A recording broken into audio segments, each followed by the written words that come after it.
welcome. This is Final Third, where football is reborn. This is the show where we analyze, dissect, and present all issues relating to football. Well, on this edition, of course, we are going to be talking about the election, the NFF election that took place in Benin City, where Ibrahim Gusau emerged as the new president of the Nigeria Football Federation. Now, of course, I'm not here alone. I have my guest, my colleague here with me, Emmanuel Akinboa. As always, yes, welcome. Good to be here. Thank you. Well, Emmanuel, reactions haven't stopped trailing the emergence of Ibrahim Gusau as the new NFF president. There are those who raised some concerns that the election was rigged in his favor and all of that. Tell us, what do you think about the emergence of Ibrahim Gusau? Well, for many who do not know, the emergence of Ibrahim Gusau does not come as a surprise. This is a man who has been in the corridors of power, talking about football in Nigeria for quite some time. He's played his politics so well, he's played his cards so well, and many of us already knew that even if Pinnick was going to contest, Gusau was going to give him a run for his money. He's been able to be the rallying point for all those who have been disaffectionate with Nigerian football under Pinnick. For many of them who are not pleased with how Pinnick is running the football house, Gusau has always been that rallying point, listening to their ideas and making them feel like these ideas are implementable. So, and apart from that, he seems to have a very deep pocket. He seems to be very cheerful or very free spending person. If you can use that kind of word. And so the goodwill was already building up for him coming to the elections. Coming up against strong candidates like Sheyi Akinwumi, who was the ex-12 first vice president, Shehu Diko, who runs the league, Musa Madu, who is a former secretary general. Ibrahim Gusau was already standing tall and shoulders above many of these guys because of some of these factors that we mentioned earlier. And as the election panned out, it first off started with the first round. He got 21 votes ahead of his other nearest challenger, who got 12. And when they needed to be sure that he was actually the overwhelming favorite, he got more than 98% of the votes.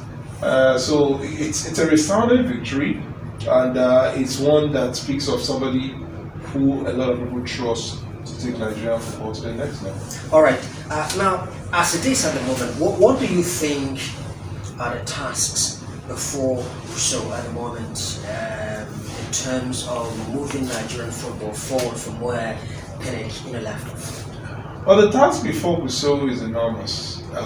Expectedly for Africa's biggest footballing nation, the tasks are always enormous. From the fact that Nigeria will not be going to the next World Cup, he has a challenge to put the team in shape for the next set of qualifiers for the Nations Cup and World Cup.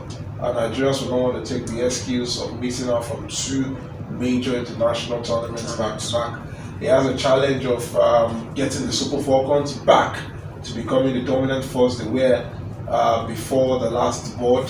I remember that in the last 20 years, the Super Falcons have been the dominant women's football team in Africa.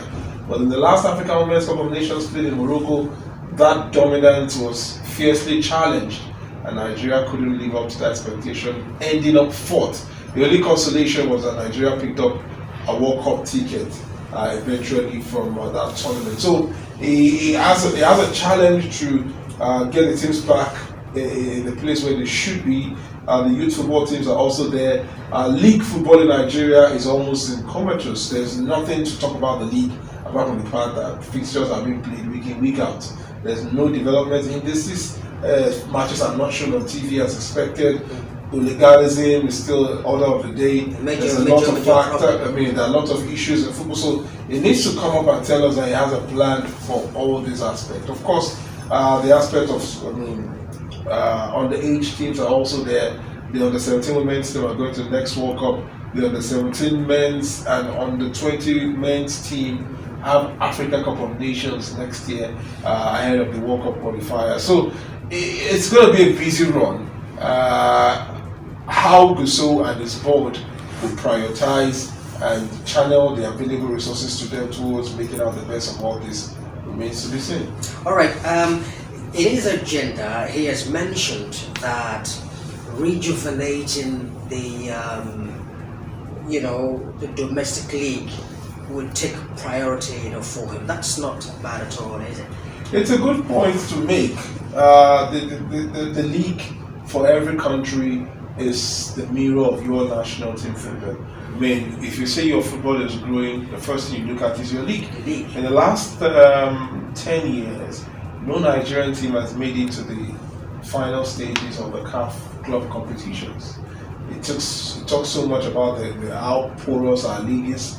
In fact, none of our teams, the home-based Eagles teams, have not made it to the last two African Nations Championships. So that means we don't even have caliber of player we could pull together from the home front to compete in an home group tournament on the continent. So I think for Gusau to identify the league as one place to start his revolution, it's impressive. But how does he want to do it? Will he enjoy the support of all the stakeholders, especially those who run the state-owned teams? Will they be able to dance to his tune? Will he be able to influence them to put football at that professional level that it should be? We'll wait and see. All right, well, Emmanuel, we actually going to have to wait and see what Gusau will bring on board in terms of rejuvenating domestic league, and then to ensure that we begin to see the kinds of results that we all expect. Well, Emmanuel, as always, thank you very much indeed for coming. Thank you for having me. Yeah. Well, that's it on this edition of Final Third. I am Ikechukwu.